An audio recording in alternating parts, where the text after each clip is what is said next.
Welcome to the weekly edition of me, James, talking to you about Blending Room's new coffee release, which this week is an unpronounceable Kenyan coffee. It's a washed coffee and will be a delightful coffee. If you're new here, my name is James and I own a coffee roastery based in Hull, East Yorkshire called The Blending Room. We've been roasting now for 15 years and for the past year, I've been doing these silly things on the internet talking about the new coffee that we release. If you're not new, welcome back and thanks for coming along for the ride. As usual, I'll talk to you about how I roasted the coffee, how the coffee tastes and smells, and maybe how you should brew it. So let's dig into how I roasted the coffee. Now, I would usually perform 3 roasted batches, but this week I've done 2. And the reason being is that this formed a very small consignment, or very small lot. We purchased the coffee from Falcon Speciality, our coffee importers inside of the UK, and this arrived as a 30-kilo consignment, which is a tiny amount of coffee. It's on this basis that I've only done 2 batches this week. 2 because one other batch has gone through to a good friend who owns a bistro based in Beverley, so do check that out.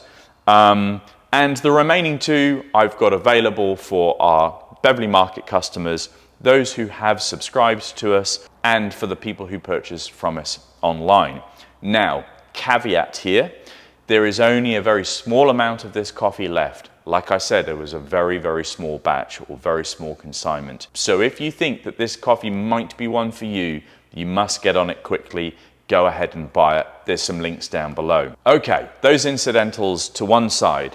This was a tough coffee to roast. Why? Well, it's expensive. The green's expensive. It's a high scoring coffee, so there is a whole bunch of weight that sits on your shoulders based on those 2 things. Also, because it's a small consignment of green, I needed to reduce my batch size. So now I've got an expensive coffee, a high scoring coffee, in a batch size that I'm not particularly familiar with, in a coffee that I've never roasted before on the Loring, of which I've only been roasting on for 6 months. So all of these things put together, and it could have gone wrong. It didn't. It tastes great, but it could have gone wrong. I also then had to rehash my idea about how I should approach it. So it was a 10-kilo batch size for each of the 2 roasts that you can see on your screen now. And because they were a small batch size and it being a washed Kenyan, I decided to roast this hard and fast, as we would call it. So 8.5 to 8 3/4 minutes were my targeted roast times, 1 minute 25 to 1 minute 30 post first crack development time to keep some of those fruits but balance around the acidity. And both the roast profiles are somewhat the same, but you can see that the second one I applied a touch of a different approach. So I just wanted to push the roast on a little further just to see whether that would balance out the acidity in the cup. Now we know how I roasted it, let's dig my nose in and have a taste as well. So on the nose, you'll get this lovely effervescent sort of citric acid. There's a touch of orange.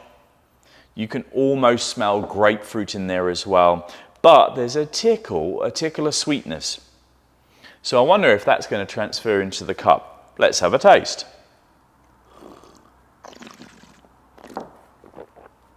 As usual, I'm spraying the coffee around my palate. That is to make sure that all of the coffee coats all of my mouth, gets all the papillae on the tongue so that my palate can perceive as much of the available taste compounds. And what do I taste? Grapefruit. Grapefruit and blackcurrant and a bright effervescent like lemon and orange style of acidity. It's really delicious. Then there's this weighty, sticky toffee on the back. It's got big body. It's a coffee that is polarizing. Polarizing in that there are 2 polars of its flavor profile. Lots of bright acidity, then big body with toffee notes as well.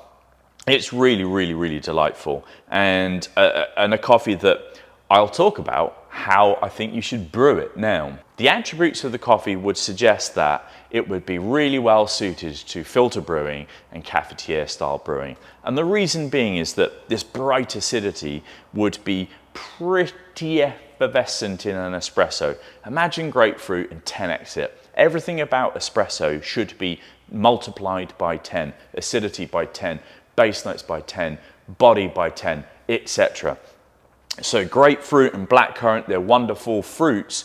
Stick it in an espresso, it might present itself as a little too bright for some. However, if you do enjoy bright coffees, then this washed Kenyan would be right up your street. Now, I feel that this would come into its own in a filter brew or a cafetiere. The filter brews would allow dilution and openness. The filter papers will hold back some of those fines and really allow you to pinpoint the fruit profile. For those of you who enjoy sweetness and texture, that's where you should sit with the cafetiere. And this coffee here would bring forward all of those toffee notes and sprinkle that with a little bit of fruit on the top. I think I'm going to have this as my Sunday morning cafetiere. I'll probably snaffle that bag and enjoy it with my family. So let's just have a little recap. This is a washed coffee from Kenya. It is one that presents lots of bright acidity. If you enjoy espresso that is effervescent, go get it. If you really want to maximize the sweetness, go and have a cafetiere brew. But this will probably come into its own in a filter brew with lots of beautiful dilution to expose those fruit characters. So, as usual, I hope you have a great week. Do get on this quickly. It's in very short supply. Enjoy the coffee. Cheers.